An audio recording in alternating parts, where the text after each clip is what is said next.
Hi everyone, सभी को मेरा प्यार भरा नमस्कार। 29 अप्रैल, जिसे कि हम अंतर्राष्ट्रीय नृत्य दिवस के रूप में जानते हैं, सभी को इंटरनेशनल डांस डे की हार्दिक बधाई और शुभकामनाएं। Happy international dance day to all of us. अब सवाल यह उठता है कि हम 29 अप्रैल को ही अंतर्राष्ट्रीय नृत्य दिवस के रूप में क्यों मनाते हैं। यदि इसके पीछे के इतिहास को देखें तो यूनेस्को के इंटरनेशनल थिएटर इंस्टीट्यूट की इंटरनेशनल डांस कमेटी ने मॉडर्न बैले के जो फादर रहे हैं जीन जॉर्जेस नोवेरे, उनको समर्पित किया है। उनकी बर्थ एनिवर्सरी के दिवस को अंतर्राष्ट्रीय नृत्य दिवस के रूप में घोषित किया गया। नोवेरे न केवल एक महान डांसर थे, बल्कि उनकी पुस्तक लेटर्स ऑन द डांस बहुत प्रसिद्ध हुई, जिसमें नृत्य से जुड़े सभी प्रमुख बिंदुओं का उल्लेख है। वो क्रिएटर कहलाए गए, बैले के मॉडर्न बैले के फादर कहलाए गए और समूचे विश्व में उनकी एक विशेष पहचान रही।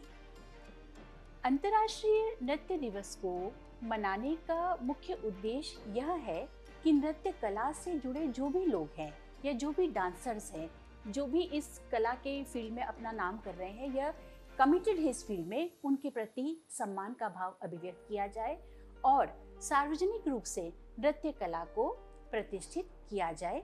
इसीलिए अंतर्राष्ट्रीय नृत्य दिवस 29 अप्रैल को बड़े स्तर पर मनाया जाता है। विश्व के अधिकांश देशों में इस दिन कई तरह के इवेंट्स आयोजित किए जाते हैं, चाहे कोई सेमिनार हो, चाहे ऑनलाइन क्लासेस, चाहे वर्कशॉप्स हो या डांस परफॉर्मेंसेस। कोई भी इवेंट माध्यम कोई भी हो सकता है, लेकिन 29 अप्रैल विशेष रूप से डेडिकेटेड रहता है डांस की फील्ड को, डांस से जुड़े लोगों के लिए। 2020 की अगर बात करें, जब यूनेस्को की महानिदेशक आंद्रे एजेलो, उन्होंने अंतर्राष्ट्रीय नृत्य दिवस पर एक विशेष संदेश दिया और यह बताया कि क्यों समस्त मानव जाति के सामाजिक और सांस्कृतिक पहलू के विकास के लिए नृत्य आवश्यक है। Why do we need dance? इस महत्व को एजोले ने रेखांकित किया।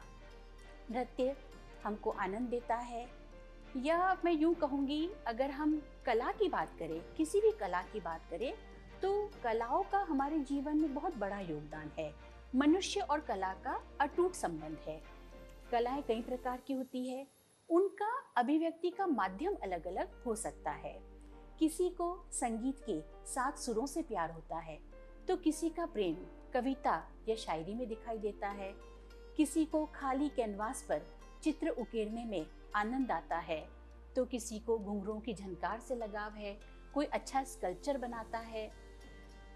देखिए, जब भी बच्चा जन्म लेता है, कोई ना कोई कला उसके साथ अवश्य जुड़ी होती है।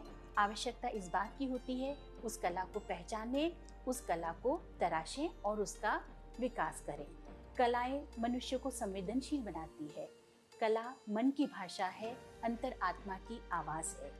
कहा भी गया है कि कला, साहित्य और संगीत से विहीन मनुष्य साक्षात पशु के समान है। और जब मैं बात करूंगी नृत्य कला की, इतनी महत्वपूर्ण कला है, लोकप्रिय कला है, जो न केवल मनुष्य को स्वयं को आनंद की अनुभूति कराती है, बल्कि मनुष्य के आसपास का जो परिवेश है, आसपास का जो माहौल है, उसमें भी सकारात्मकता का संचार करती है, माहौल को आनंदित करती है। पूरे समाज की, पूरे सोसाइटी की वेलबींग के लिए नृत्य जरूरी है। यदि पारिभाषिक तौर पर हम देखें तो what is dance? It is a rhythmic movement of a body. एक रिदमिक मूवमेंट है जिसमें किसी न किसी आइडिया या इमोशन को एक्सप्रेस किया जाता है। भाव भंगिमाओं के माध्यम से, शारीरिक मुद्राओं के माध्यम से, अंग संचालन के माध्यम से नृत्य की अभिव्यक्ति की जाती है। नृत्य केवल मनोरंजन का साधन नहीं है, यह समाज को जोड़ता है, विभिन्न संस्कृतियों को जोड़ता है, सामूहिकता का भाव जगाता है, साथ ही सुंदर और स्वस्थ जीवन को जीने का तरीका है।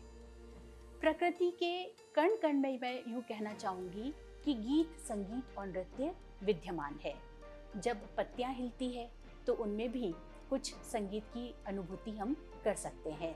जब कल कल झरना बहता है उसमें भी हमें हिलने सुनने के हम महसूस कर सकते हैं। गीत संगीत नृत्य माँ सरस्वती की अनुपम देन है। मैं यहाँ माँ सरस्वती का जब नाम आया तो मैं कहना चाहूँगी कि माँ सरस्वती का ही आशीर्वाद है कि राजनीति विज्ञान की विद्यार्थी हूँ, पॉलिटिकल साइंस पढ़ती हूँ, पढ़ाती हूँ, लेकिन आज आप सबसे खास तौर से डांस पर बात कर रही हूँ। नृत्य से मेरा क्या संबंध है यह मैं आपको ज़रूर बताना चाहूँगी। नृत्य के साथ मेरा केवल खुशी का संबंध है। इसे मैं जीती हूँ, इसे समय देती हूँ, यह मेरा पैशन है। मैं खुद आनंद के साथ जिंदगी जीना चाहती हूँ और अपने आसपास के माहौल को भी आनंदित रखना चाहती हूँ, इसलिए नृत्य करती हूँ। ना ही मैं कोई ट्रेन डांसर हूँ, ना ही मुझे इस फील्ड में कोई एक्सपर्टाइज है, ना ही मैं परफॉर्मर हूँ। जब हम कुछ समय पहले को याद करें, जो एक बुरा दौर हम सभी ने कोरोना पैंडेमिक का देखा, जब डिजिटल प्लेटफॉर्म, कई सारे डिजिटल प्लेटफॉर्म हमारे सामने आए, हम घरों में बंद थे, सबने कोई ना कोई कला हर मनुष्य में ज़रूर होती है। हमने उस समय घर में जब बंद थे उस कला को पहचाना, उसे समय दिया, उसे तलाशा और उसे तराशा। उन्हीं में से मैं भी एक हूँ। जब कोरोना के दौर में मैंने अपना YouTube channel Grace of Dancing by doctor Vaishali Devpra प्रारंभ किया। आज मेरे चैनल को अच्छा रिस्पांस मिल रहा है और मेरा उद्देश्य केवल यही है कि मैं खुश रह सकूं, अपने शौक को जिंदा रह सकूं, जीवंत रह सकूं और एक संदेश में सोसाइटी में दे सकूं कि अपने शौक का समय दीजिए, खुश रहिए, सकारात्मक रहिए। जब हमारा तन स्वस्थ होगा, जब हमारा मन सुंदर होगा, तभी हम समाज में अपना बेहतरीन योगदान दे सकेंगे। मनुष्य का जो जीवन है वो कई रसों पर आधारित है। श्रृंगार रस, भक्ति रस, वीर, क्रोध, विभिन्न जो रसों की अभिव्यक्ति है वो डिफरेंट काइंड ऑफ इमोशंस के माध्यम से, विभिन्न मुद्राओं के माध्यम से बेहतरीन तरीके से नृत्य में की जा सकती है। क्योंकि विभिन्न जो हम समाज में रहते हैं, आए दिन हम कोई ना कोई परिस्थिति का हम सामना करते हैं। किसी के पीछे खुशी होती है, किसी के पीछे क्रोध होता है। उन जो डिफरेंट इमोशंस है उनको एक्सप्रेस करने का एक बेहतरीन जरिया नृत्य है, जो हमें खुश रखता है, समाज में खुशी का संचार करता है। यदि मैं भारत के संदर्भ में बात करूं तो भारत तो उत्सव और त्योहारों का देश है। यहाँ की संस्कृति के कण कण में गीत संगीत और नृत्य रचा बसा है। चाहे वो फसल कटने का समय हो या सावन का महीना, चाहे परिवार में किसी बच्चे का जन्म हो या कोई विवाह का अवसर हो, कोई भी खुशी का मौका बिना नृत्य के अधूरा है। चाहे हम पंजाब के भांगड़ा की मस्ती को याद करें, चाहे गुजरात के गरबा की भक्ति, चाहे हम राजस्थान की घूमर की शालीनता को देखें या असम के बिहू नृत्य की खूबसूरती। उत्तर भारत का कथक समूचे विश्व में एक विशेष पहचान रखता है। वहीं अगर दक्षिण भारत को देखें तो नृत्य के कई रूप है, कथकली, मोहिनी अट्टम, इन सभी नृत्यों की अपनी एक खूबसूरती है और इसके माध्यम से विभिन्न संस्कृतियां आपस में एक दूसरे के साथ जुड़ी हुई है। शाम को अगर गांव की चौपालों के लोक रंग पे नजर डालें तो वहां भी नृत्य की झलकियां और मस्ती और उत्साह देखते बनता है। पाश्चात्य संस्कृति को देखें तो जुम्बा कह लें, साल्सा, हिप हॉप, बैले, जो जितने ये डांस फॉर्म्स हैं पूरे वर्ल्ड में, हर डांस फॉर्म की अपनी एक ब्यूटी है, अपनी एक स्टाइल है, कॉस्ट्यूम है, अपनी एक यूनिकनेस है। लेकिन हर नृत्य का फॉर्म अपने आप में बहुत खूबसूरत है, बस आनंद के साथ उसको निभाया जाए। जब भी सुर उभर कर आए, जब भी ताल बजे, कोई भी म्यूजिक बजे, हम उठकर थिरक लें, वही नृत्य है। इसके लिए किसी विशेष टेक्निक की जरूरत नहीं है, बस पैशन होना चाहिए। जो भी करें दिल से करें। हाँ, यह बात जरूर सच है कि अगर हम किसी नृत्य को सीखते हैं तो और अधिक गहराई से उसमें उतर पाते हैं और अधिक बारीकियों को हम सीख पाते हैं। लेकिन मैं इतना ही कहूँगी कि जो भी करें बस दिल से किया जाए। नृत्य के कई रूप हैं, सबकी अपनी सुंदरता है और कुल मिलाकर इसका एक ही उद्देश्य है, जीवन में सकारात्मकता लाना। बॉडी फिटनेस के लिए बहुत ज़रूरी है डांस। कहते भी हैं कि अगर हाफ एन आवर आप डांस कर ले तो वो कई घंटों की वॉक के बराबर होता है। बहुत एनर्जी कंज्यूम होती है। डांस हमें एनर्जी देता है, हमें पॉजिटिविटी देता है, हमें हैप्पी रखता है, हमारे स्ट्रेस को, एंजाइटी को। तभी तो आजकल बहुत ज़्यादा हम सुनते हैं डांस थेरेपी के माध्यम से पेशेंट्स ठीक हुए, क्योंकि गीत, संगीत, नृत्य में ऐसी ताकत होती है। वो मन को सुंदर बनाता है, मन को मजबूत बनाता है, हमारे मस्तिष्क में ऊर्जा का संचार करता है। तो नृत्य किया जाए, सभी लोगों को जोड़ता है, सारे जो कल्चर हैं वो एक साथ पास आते हैं, लोग एक सोशल एक्टिविटी की तरह से इसको एंजॉय करते हैं। मैं कहना चाहूँगी कि यह जो जीवन है, कहते हैं कि मनुष्य का जीवन मिला है तो इसका आनंद उठाएं, हम अपने शौक को समय दें। कई बार बहुत सारी व्यस्तताओं के चलते, हमारी रोज़मर्रा की जो दिनचर्या है उसके चलते हम अपने हॉबी को, अपने शौक को समय नहीं दे पाते हैं।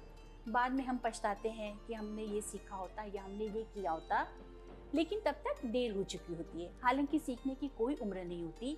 यदि कोई भी शौक है, कोई भी आप में हुनर है, हम उसे किसी भी उम्र में समय दे सकते हैं, उसको तलाश सकते हैं, उसको तराश सकते हैं।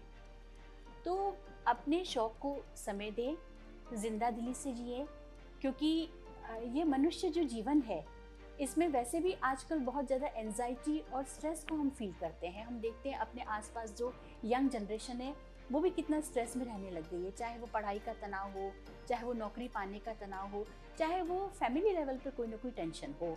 इन सब से मुक्ति दिलाती है कोई ना कोई कला। और चूंकि हम अंतर्राष्ट्रीय नृत्य दिवस के अवसर पर विशेष रूप से बात कर रहे हैं, तो मैं कहना चाहूँगी कि नृत्य तो ऐसी कला है जो संपूर्ण जीवन को आनंदित करती है, समाज को आनंदित करती है, हमको खुशी देती है, हमारी बॉडी को स्ट्रॉन्ग बनाती है, फ्लेक्सिबल बनाती है, बॉडी को टोन रखती है और हैप्पीनेस देती है। सकारात्मकता का जो संबंध है नृत्य से, उसे हम पहचानें, उसे समय दें। अंतर्राष्ट्रीय नृत्य दिवस के अवसर पर सभी को बहुत बहुत शुभकामनाएं। We dance for joy, we dance for happiness, we are the dancers. हम आसमान छू सकते हैं, हम अपने नृत्य से, नृत्य के प्रचार प्रसार से उसके भाव को समाज में फैलाकर सकारात्मकता का संदेश दे सकते हैं। We are the dancers, we can achieve the heights because sky has no limit. Thank you, आपने अंतर्राष्ट्रीय नृत्य दिवस के विशेष अवसर पर मुझे अपनी बात रखने का अवसर दिया। Thank you.